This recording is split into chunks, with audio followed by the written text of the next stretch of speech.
Every episode of The Most was completely on the fly. Nothing was ever planned, ever. I literally mean like never. This wasn't even planned. This was not planned at all. We're just doing it. Here we go.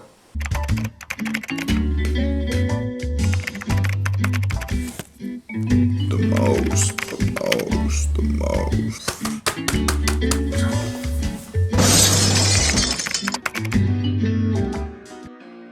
All right, guys, Shane DiMaio for the Staten Island Advance, and this is another episode of The Most where grammar doesn't matter, but extremes do.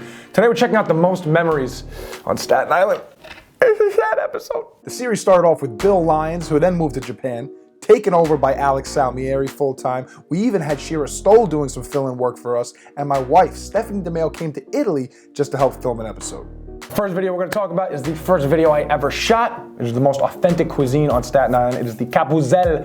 I still am not pronouncing that correctly. I worked with Shane on The Most from the very beginning. Actually, I think it was maybe me who came up with the idea of The Most. Not sure of that, but I think it was. Enoteca Maria cooked it up for me, and I'm going to speak to Nonna Adelina. That was her name, Nonna Adelina. I only know that because I wrote it here. So she comes out with this goat head, all right, or a sheep's head, or a cow's head. I don't really know what it was, to be honest with you. We ate a sheep's head. Just really was a blast. I do recommend going there to eat their food. It's fantastic. You don't have to order a dead animal's head to enjoy yourself.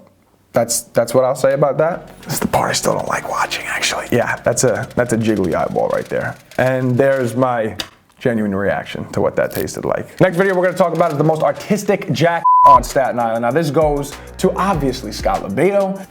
Yeah, he is a jack. He's definitely a jack. And he proved it in this episode. This is actually the first episode that Alex shot for us. They were throwing paint at each other. There was glass flying everywhere. I don't think she would have any complaints about it. I mean, working with me, obviously, very easy to work with. You know, I'm a nice guy. I went home and I was debating quitting. I thought I was gonna quit that day. It went pretty smooth, you know, except for this one part. She could have done a little better filming this part. Some behind the scenes secrets that Shane never really picked up on. I am constantly hooked up to his lav mic, so I hear everything he says, even when he's like a mile away. So if he walks into a different room because he's mad at me and he starts cursing me out, I hear it. For the record, I've never said anything disparaging about Alex Salmieri. She's a fine coworker, and we're lucky to have her here at the Staten Island Advance. Make sure you got that on camera, that I said that, just like that. Most summer job on Staten Island. This one, probably the highest risk that I've done so far. It's pretty much me training how to be a lifeguard. Now I say it a lot in this video, and again, some behind the scenes info. It's true, I am not a good swimmer. I think, all right, he can swim, he's good, you know. So he shows up with these swimmies, and I'm like, all right, it's part of the bit, you know. At all, I don't know how to float. I don't know how to survive on my own.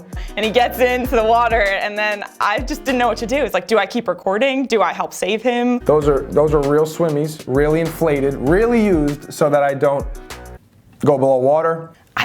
It's just embarrassing. I had to carry this book bag with every light, camera, tripod, extra batteries, extra chargers.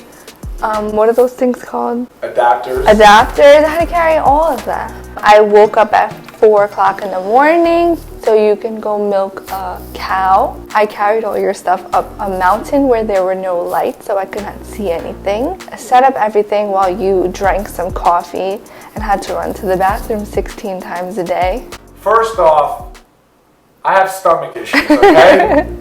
How would I describe The Most? I worked really hard on it. You know, I put a lot of planning into it. If you're curious on how we prepped for these episodes, we didn't. Well, Shane didn't. This goes out to you, Shane. Start using more than one camera. Everything was mapped out a week in advance, at least, maybe 2. I brought all this gear with me. I would bring my equipment, I would have my microphone set up, extra batteries, lights. You know, I tried really hard to be professional. He takes your memory cards after the shoot, and he doesn't give them back. For like weeks. I had to have my boss buy new memory cards. Shane would come and say, yeah, so the one we were supposed to do today got canceled, so we're gonna have to go make one up right now. Made sure I carried myself with some class and dignity, you know?